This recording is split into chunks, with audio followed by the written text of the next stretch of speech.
Olá!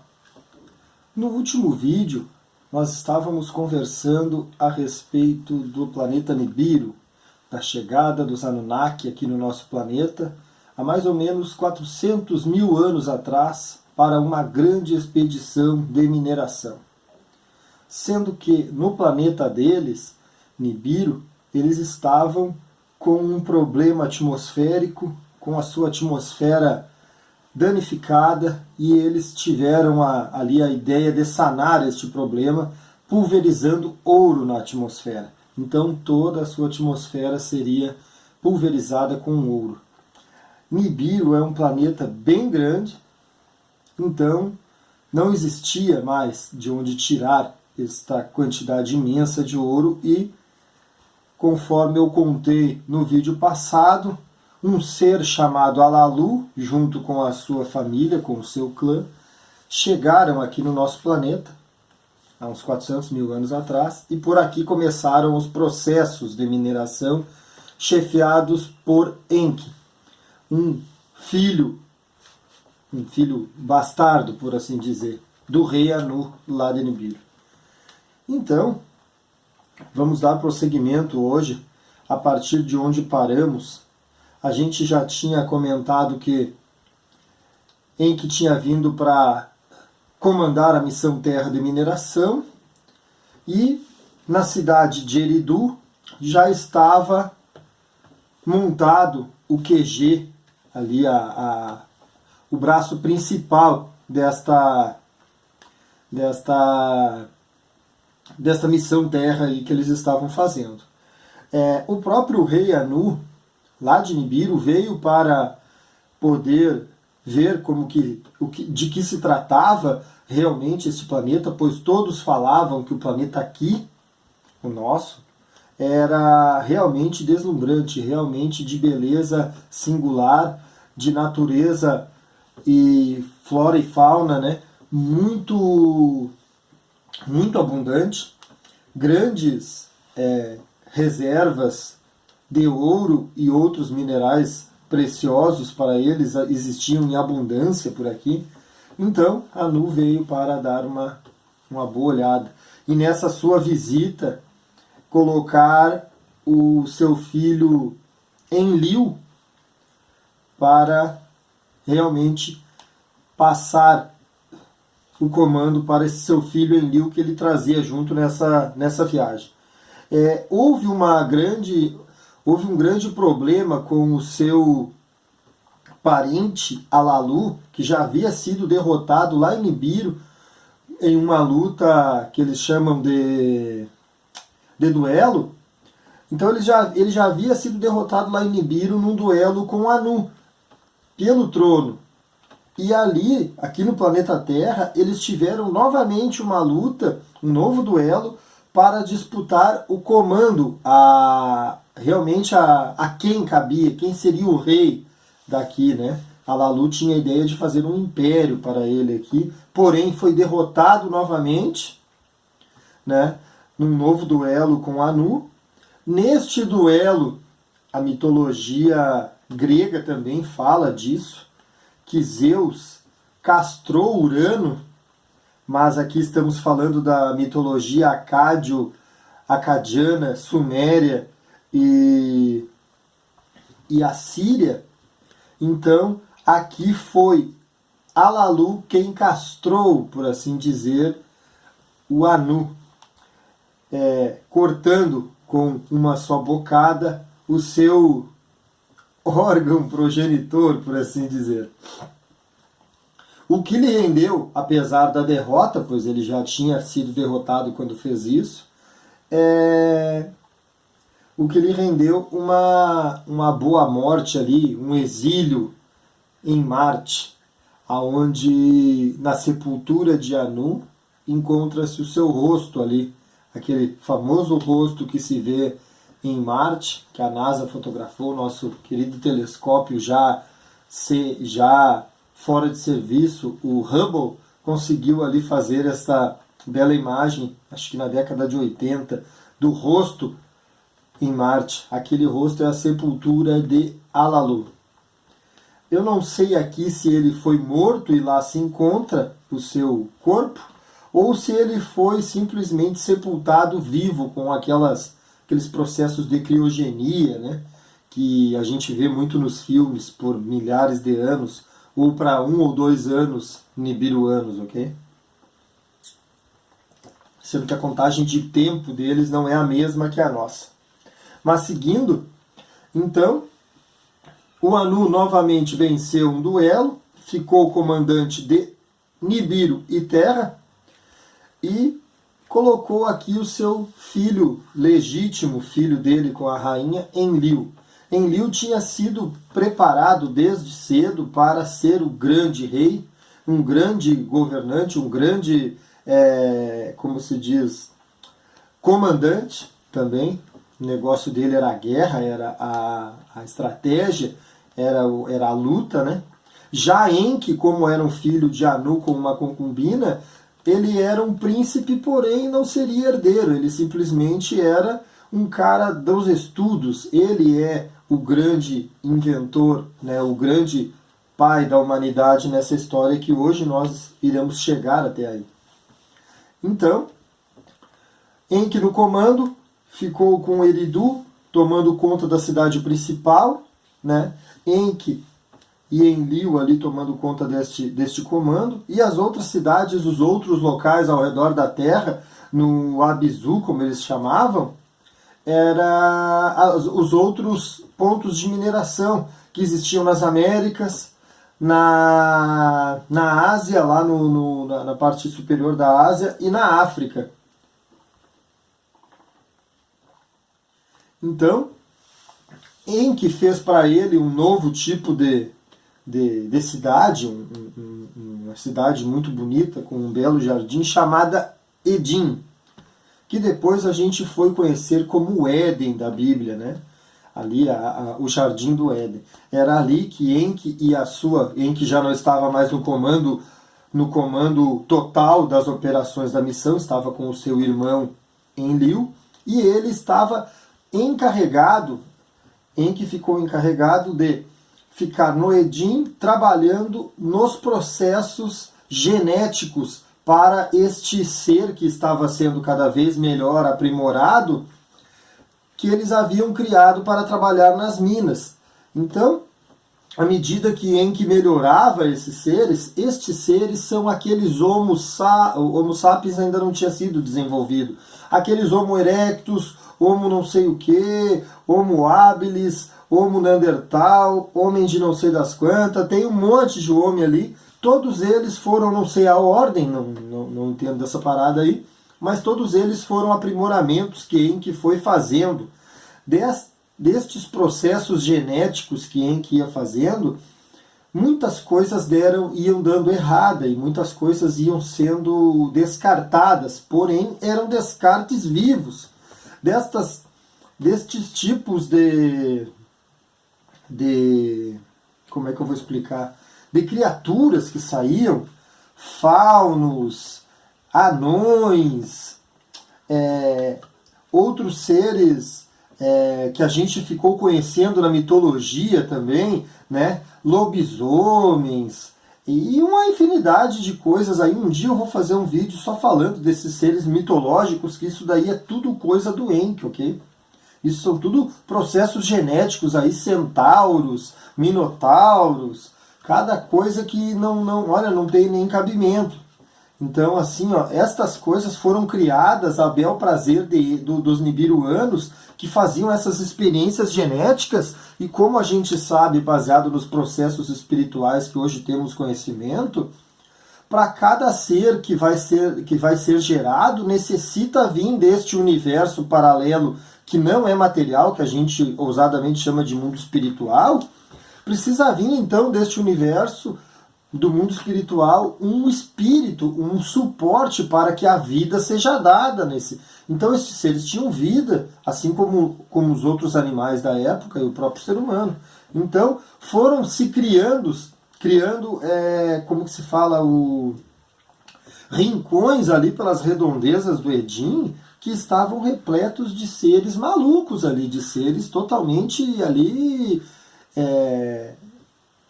coisas diferentes, ok? Destes seres que eu comentei aqui.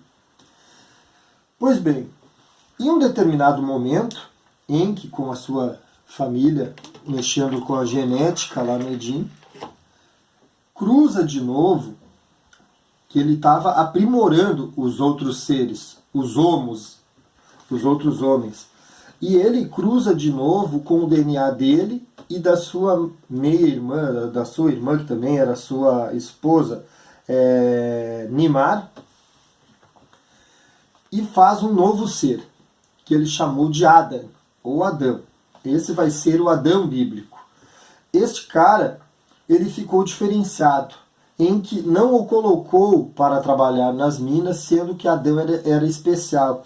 Adão já era um cara que desenvolvia, já devido aos processos genéticos que o Enki fez, ele já conseguia desenvolver a fala, carinho, afeto, conseguia desenvolver outras coisas, uma certa inteligência singular perto dos outros seres que não conseguiam fazer nada disso. E para ele, através de uma costela dele, foi tirado o material genético para fazer uma fêmea para Adão.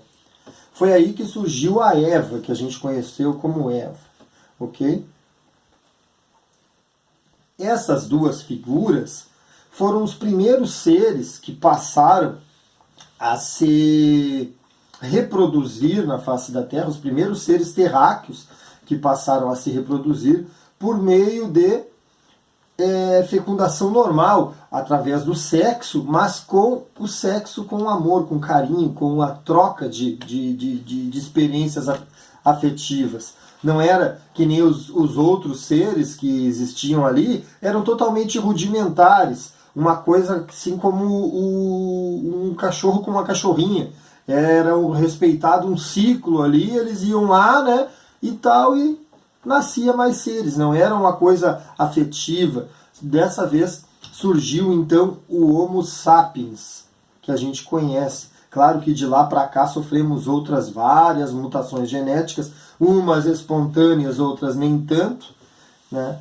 Mas aquela ali foi criado então o Homo sapiens. E estes dois seres começaram a se reproduzir, tiveram o próprio Enlil visitando o Enki no Edim, descobre Adão e Eva e descobre que Eva está grávida. Ok? E os expulsa então daquele paraíso que a gente ficou conhecendo, né? O Éden, do Jardim do Éden. O expulsa. E nesta fala aí que ficou gravado para a posteridade das religiões hoje em dia, dizendo que a mulher daquele momento em diante teria as dores do parto e não sei o que, porque eram pecadores e tal, se deve a isso, pois que os outros seres, quando se reproduziam, eram retirados do ventre da mãe, do ventre da fêmea, com a ajuda ali de Enki, que tinha praticamente um hospital à disposição lá para fazer isso, e Adão e Eva, quando foram expulsos do Éden, não tinham mais. Ela teria que fazer isso espontaneamente, teria que dar à luz normalmente, como acontece de parto normal aí, né? Então, daquele momento em diante, os dois se viram sozinhos ali. Claro que é um sozinho que na Bíblia, inclusive, não nos fala isso daí. Mas é um sozinho que sempre esteve junto, né? Na linhagem de Adão e Eva. A linhagem de Adão e Eva, ela vai ficar no Oriente Médio até os dias de hoje. Porém, teve seres ali nessa história que foram saindo. Ok? Olha só. Se existiam na África processos mineratórios dos Anunnaki e aqui nas Américas, existiam seres humanos rudimentares, é claro, que os primeiros foram Adão e Eva, que não estavam nesses lugares, mas existiam seres humanos rudimentares aqui nas Américas, na África, na Europa, em todos os lugares do planeta Terra onde existiam as operações de mineração dos Anunnaki. E o que acontece? Ficando ali próximo ficando ali próximo ao Éden, o Adão e a Eva puderam ficar sob os olhares de Enki, que continuava tomando conta, cuidando deles, vendo como estavam. Aí também tem a história do Caim e Abel. Foram Caim, Abel, Sete e outras duas mulheres, os filhos de Adão. Caim matou Abel devido àquela disputa, isso é real. Caim matou Abel, está descrito nas próprias traduções, né, dos Itim, e então ficou banido, foi banido, ninguém teve notícias de Caim, pois que Caim foi levado para as Américas.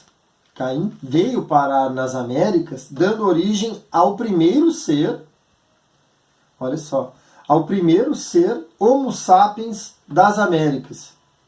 Caim foi, como que se fala, amaldiçoado por Enlil por ter matado seu irmão, dizendo que Caim seria a linhagem e seria reconhecido para o resto dos tempos, até o fim dos tempos, como a linhagem sem barba.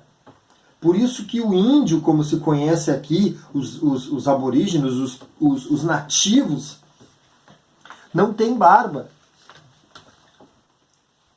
Então, eles não têm barba. Então, isso foi uma mutação genética feita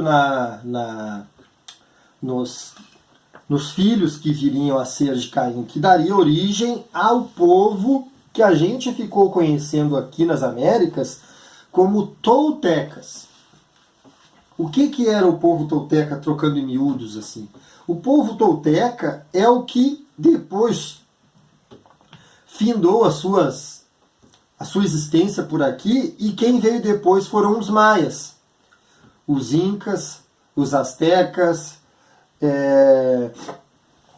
estes seres, estas turmas aí de civilizações pré-colombianas aqui, elas herdaram as cidades dos toltecas, que nada mais eram do que bases anunnakis, ali em Machu Picchu, naquelas pirâmides no estilo zigurate, também muito parecida com as pirâmides que eram um método Anunnaki lá do Oriente Médio, também é o mesmo tipo de pirâmide lá dos maias no México. Então, eles herdaram. Também cabe um vídeo completo ou mais só falando das civilizações pré-colombianas. Mas o que a gente tem que ter em mente é que Caim veio para este lado, dando origem, junto com uma irmã, para dar origem ao povo pré-colombiano, ok? Lá no Oriente Médio ficou a linhagem, se Caim veio com uma irmã, ficou quem?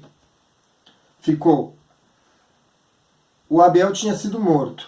Ficou Sete com a outra irmã, seu pai Adão e sua mãe Eva somente. E a linhagem de Sete é que a gente conhece no Velho Testamento, que vai Enos, Cainã, Malalahel, uma turma de gente, ali eu tenho tudo anotadinho aqui, e por ali vai, até chegar a Abraão, os dois filhos de Abraão, que são Ismael e...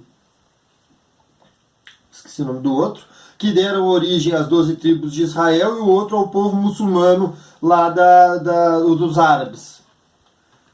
E que está o conflito hoje ali justamente nisso. Então, ali ficaram os Homo sapiens, tomando conta daquela parte ali do Oriente Médio, e em um determinado momento, um dos filhos de Noé, mas aí já é tema para o próximo vídeo, que irá subir, se não me engano, para a Europa para começar a civilização europeia. Então, a gente vai encerrando o nosso vídeo por aqui, justamente para deixar para um outro vídeo, um próximo vídeo, o fato do dilúvio. Que isso daí era de conhecimento dos Anunnaki, seria a primeira passagem depois seria a primeira passagem do Nibiru. Olha só, seria a primeira passagem do Nibiru pelo nosso sistema solar, coisa que agora ele vai fazer de novo. A última passagem do Nibiru que a gente tem notícia foi o dilúvio bíblico, foi o que causou, né, os seus movimentos ali astrológicos causaram o dilúvio bíblico. Então, a gente vai começar o próximo vídeo falando justamente sobre esse dilúvio e depois as civilizações como que ficaram mais ou menos ali, ok? Então, muito obrigado para quem viu até aqui. Até a próxima.